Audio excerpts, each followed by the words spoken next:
Alors, dans le cadre de cette semaine assez chargée, je vous propose d'abord de simplement vous signaler les questions au gouvernement, notamment celle que posera Laurent Mazory cet après-midi sur les polices municipales et l'articulation entre les polices municipales et l'autorité judiciaire et l'autorité nationale.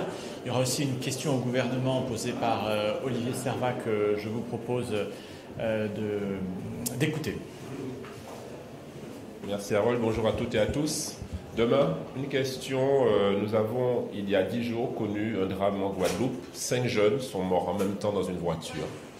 Et lorsque nous faisons quelques recherches, nous observons que ces jeunes avaient quelques pratiques de consommation. En dehors des produits stupéfiants, il y a une difficulté chez nous et qui n'existe qu'en Outre-mer et qu'en Afrique, parce que cette boisson n'est pas distribuée en France hexagonale, qui s'appelle le Vodi. Vous ne la connaissez pas, mais c'est un mélange de vodka, de caféine, de taurine et de sucre. La vodka à 20%, dans une canette tout à fait sympa, avec des couleurs tout à fait jeunes. Eh bien, nous demanderons demain au ministre de la Santé l'interdiction de cette boisson qui fait des ravages chez les jeunes et chez les moins jeunes, chez nous en Outre-mer. Merci. Alors, juste sur les autres sujets d'actualité, simplement signaler qu'il y a les suites de la niche Lyotte qui a permis jeudi dernier d'adopter 4 textes. Alors il y a le texte sur Mayotte qui a été retiré, mais au regard d'annonces qui ont été négociées sur les évacuations sanitaires, la situation de l'hôpital de Mayotte et qui ont du coup pleinement satisfait notre collègue Estelle Youssoufa. Il y a ensuite 4 autres textes qui ont été adoptés et dont évidemment aujourd'hui nous nous réjouissons, mais aussi pour en appeler au gouvernement et s'assurer que ces textes seront à la fin promulgués.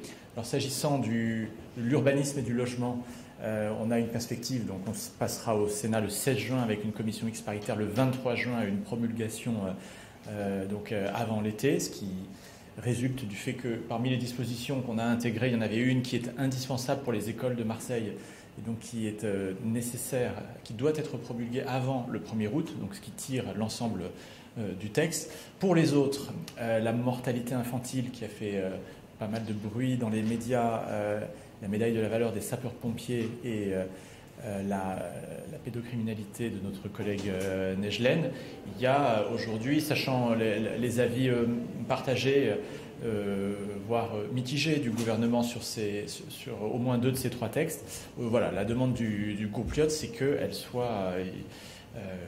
puisse prospérer et qu'il n'en soit pas de ces textes comme d'autres textes qui sont examinés dans cet hémicycle, c'est-à-dire qu'on se fait un très beau débat sur le sujet et à la fin le résultat de l'action de cette 17e législature se réduit à fort peu de choses.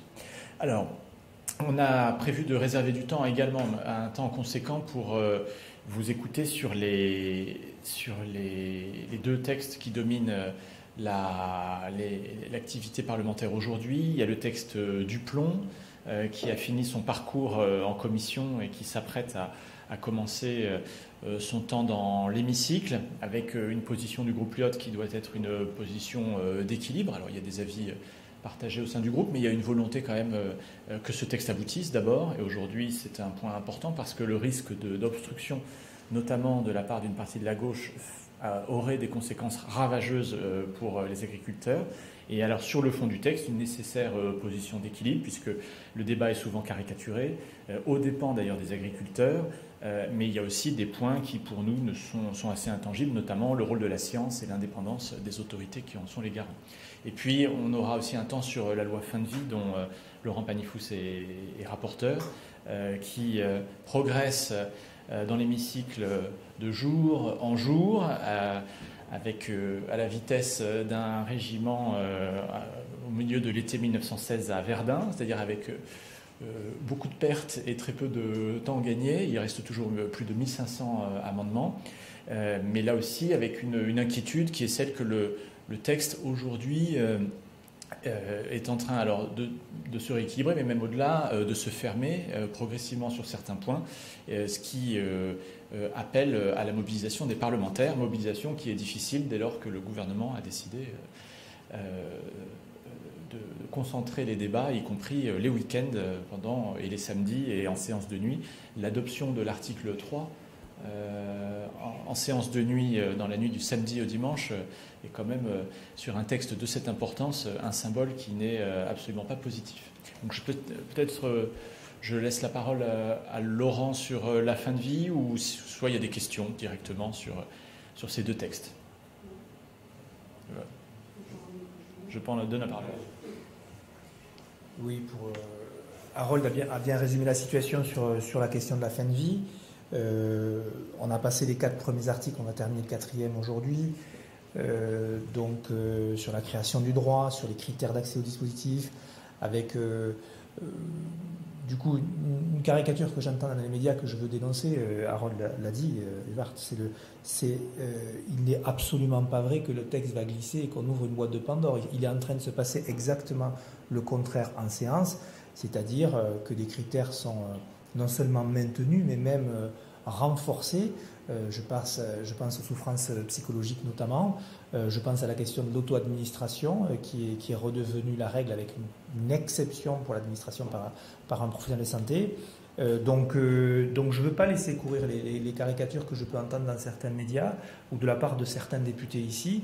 Le cadre qui avait été posé initialement, et même dans le projet de loi, est non seulement maintenu. C'est vrai que la commission avait créé des ouvertures, mais qui ont été immédiatement refermées par la séance. Donc, je suis forcément un fervent soutien de ce texte, mais je veux essayer d'être objectif aussi, et j'essaie de l'être déjà, ne serait-ce que pour mes collègues du groupe, à qui je rapporte les travaux sur ce texte. Ce texte reste tenu dans un cadre assez strict, et la création de ce nouveau droit est loin d'être une ouverture qui ne serait pas maîtrisée. Donc ça, c'est quelque chose d'important que je voulais dire aujourd'hui. Il reste du temps, notamment sur la question, peut-être ce soir, demain, sur la collégialité pour l'évaluation de la demande. C'est un moment également important, mais la manière dont se déroulent les travaux, le fait que chaque député puisse exprimer longuement, ça a été dit, on prend vraiment du temps, c'est très long. Moi, j'ai pas de difficulté sur le fait qu'on passe énormément de temps sur ce texte. C'est-à-dire, s'il y a bien un texte sur lequel il faut prendre tout le temps nécessaire, écouter tout le monde. Et je veux saluer d'ailleurs le travail de tous les députés de tous bords, parce qu'à quelques exceptions près, il n'y a pas de caricature, et il y a des gens qui défendent des opinions. Ils ont bien le droit, qu'elles soient très pour, très contre, qui allaient beaucoup plus loin, qui voudraient s'opposer fermement avec ça. Je veux dire que, je le dis depuis le début, mais j'ai un profond respect pour chacune des opinions, et à la fin, chacun votera en conscience. Beaucoup de conviction, mais aucune certitude, en tout cas pour ma part, sur ce texte. Mais je ne laisserai pas dire que ce texte, c'est l'ouverture à n'importe quoi. C'est exactement le contraire. Voilà, si je peux résumer, mais attendons samedi soir, nuit, dimanche, je ne sais pas, pour voir qu'est-ce qu'il en sera effectivement. Mais on a passé une partie importante du texte, et moi je trouve que le travail qui est fait en séance, s'il est très long, c'est vrai, est très sérieux. Voilà. Je sais pas s'il y a des questions. Question. J'ai une question sur la proposition de loi que vous avez réussi à faire adopter jeudi sur le moratoire sur les maternités. Est-ce que vous avez discuté avec vos collègues, enfin les parlementaires du Sénat, pour qu'un groupe éventuellement reprenne ce texte, par exemple LR qui en était un soutien? Alors, oui, nous avons commencé les discussions avec nos collègues sénateurs pour que ce texte soit repris. Vous avez raison, et c'est ce qu'a dit le porte-parole tout à l'heure, c'est absolument essentiel. Aujourd'hui, jeudi, nous avons réussi à faire voter les députés sur la question d'un moratoire. C'est un sujet qui a été très repris dans les médias. Là aussi, avec une certaine caricature, il n'a jamais été dit dans ce texte qui a été voté ici à l'Assemblée qu'on voulait soutenir aveuglément toutes les maternités, quelles qu'en soient les conséquences. C'est un texte de prévention de la mortalité infantile. Et notre message est de dire que la fermeture de nos petites maternités ne peut pas être la seule réponse. C'est ça le message de la proposition de loi, elle est parfois caricaturée. Et qu'il existe des petites maternités dans notre pays, il y en a 23, qui certes sont avec un nombre de naissances qui est en dessous du seuil et qui vivent et qui fonctionnent aujourd'hui avec une dérogation, mais qui sont à une telle distance de la maternité qui, elle, respecte les seuils, une telle distance que la fermeture de cette maternité générerait un risque encore plus grand pour les mères et pour les enfants. Et c'est ça qu'on dit. On dit arrêtons de fermer, ou même, à vrai dire, de menacer en permanence de fermer ces petites maternités.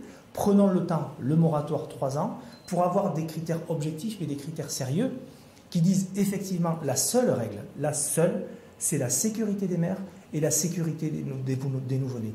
Et la seule réponse de fermer les petites, ça n'est pas entendable. Et la proposition de loi du groupe Lyotte, c'est celle-là. Et oui, on a besoin de sénateurs, on a besoin de groupe du Sénat. Oui, nous avons commencé à travailler avec des collègues sénateurs, mais à cet instant, je ne peux pas vous en dire plus. Il n'y a pas un groupe qui a fait le choix de le reprendre. Il y a une difficulté au Sénat qui est la même à l'Assemblée nationale, c'est la question du calendrier qui est complexe. Mais, Harold l'a dit tout à l'heure, c'est le sujet pour le texte qui a été porté par Harold. Lui, on a déjà le chemin et la sortie du texte qui est essentiel. Pour les autres, on doit encore le garantir, même pour les maternités. Sur l'abrogation du code noir qui a été salué par tout le monde, comment ça va se traduire et quand? Déjà, je voulais remercier notre président parce que, vous savez, porter ce type de questions au niveau d'un groupe, c'est assez rare. La preuve, il a fallu attendre 200 ans. Nous avons de bonnes raisons de croire que le gouvernement est assidu à la tâche sur cette question. Nous avons de bonnes raisons de comprendre qu'ils réfléchissent aux voies et moyens pour construire un PJL rapidement par rapport aux différents textes. En fait, le Code noir, ce n'est pas un texte, c'est plusieurs édits royaux. Et donc, nous voulons aller vite. Nous l'avons fait savoir au gouvernement. Nous avons identifié quelques velléités, c'est positif. D'autres groupes parlementaires qui voudraient eux aussi s'emparer de ce sujet. Plus on est de fous, mieux on rit. Mais en tout cas, nous avons soulevé cette question-là. Nous entendons la faire prospérer rapidement. Et le plus rapidement possible, c'est avec le gouvernement. La proposition de Gérald Darmanin sur la prison. Okay. Alors, Gérald Darmanin a été maladroit. Commençons par le positif. Oui, il faut des places supplémentaires de prison, et y compris en outre-mer. Oui, il faut mettre hors d'état de nuire les méchants narcotrafiquants qui polluent nos terres de drogue et nos hommes et nos femmes de produits stupéfiants. Oui, la drogue transite beaucoup par la Guyane, par la Guadeloupe, par la Martinique en venant de l'Amérique du Sud. Et non, il ne fallait pas annoncer cela comme ça en Guyane, sans concertation des élus locaux, de la population. Où avez-vous vu sur le territoire de la République française, y compris l'outre-mer, qu'on décide de quelque chose sans concerter les élus locaux, les populations locales? Ça n'existe pas. Dans les colonies. Ça existait dans les colonies. Or, nous ne sommes plus colonies depuis 1946, paraît-il. Et puis, je m'adresse à vous, la presse. Avez-vous entendu qu'il a traité un de vos confrères d'idiot? C'est inacceptable. Et je vais vous dire quelque chose maintenant. Quelle est la vraie pensée de ces ministres qui viennent en Outre-mer? Ils ne s'adressent pas aux Outre-mer. Quand Gérald Darmanin fait dans le JDD cette conférence où il annonce la prison de haute sécurité, il ne s'adresse pas aux Outre-mer. Il s'adresse à son électorat hexagonal parce qu'il sait qu'en Outre-mer, nous comptons 3,5% des voix, nous sommes divisés et que grosso modo, ça n'aura pas d'incidence pour lui. Quand Rotaillot, qui vient d'être élu, dit des insanités sur les Français de papier, et quand on lui pose la question en intimité, il dit « Tu sais quoi ? Mais quand je dis ce type de choses, ça me fait monter dans les sondages. » Donc en fait, ces gens-là ne s'adressent pas à nous, ils nous dérespectent, nous ignorent, ils s'adressent à leur opinion nationale. J'invite les journalistes à décrypter ce type de manœuvre. Oui, bonjour. À propos du LR, Laurent Wauquiez, lors de sa campagne électorale, a annoncé qu'il avait obtenu de la présidence une commission d'enquête sur l'islam concernant LFI. Est-ce que vous en avez entendu parler? Est-ce que vous êtes d'accord avec ça? Je crois que toutes les questions qui ont été posées et tous les propos que Laurent Wauquiez a dit avant dimanche dernier doivent maintenant lui être reposés et réexaminés à la lueur d'un fait nouveau, c'est qu'il n'y a plus de campagne électorale interne et que donc peut-être un certain nombre de choses vont être vues différemment. C'est la fin de cette conférence de presse. Je me permets juste de prolonger la question. Est-ce que vous pouvez nous dire ce que vous pensez des propos de la présidente sur le fait qu'il y aurait trop de commissions d'enquête? Et qu'est-ce que vous pensez, vous, de l'utilité de ces commissions? Est-ce qu'elles font un travail trop politique? Est-ce qu'elles... voilà. On n'en a pas directement parlé. Ce qu'on constate, c'est qu'il y a il y a des dérèglements dans l'ordre du jour de l'Assemblée nationale et le travail de l'Assemblée nationale. C'est un sujet global qu'on pourrait dérouler, mais dans lequel la présidente a aussi une responsabilité. Donc nous, on n'a aujourd'hui qu'un seul message, et ce qu'on porte dans la conférence des présidentes à travers nos représentants, c'est qu'il ne suffit pas à la présidente de trouver un sujet qui ne va pas, il faut aussi qu'elle prenne ses responsabilités par rapport à un dysfonctionnement qui est global et qui concerne toutes les dimensions de l'activité parlementaire. On a rarement vu depuis la fin de la 4ème République un tel état de désorganisation et de dysfonctionnement de l'Assemblée nationale, et du coup de marginalisation également.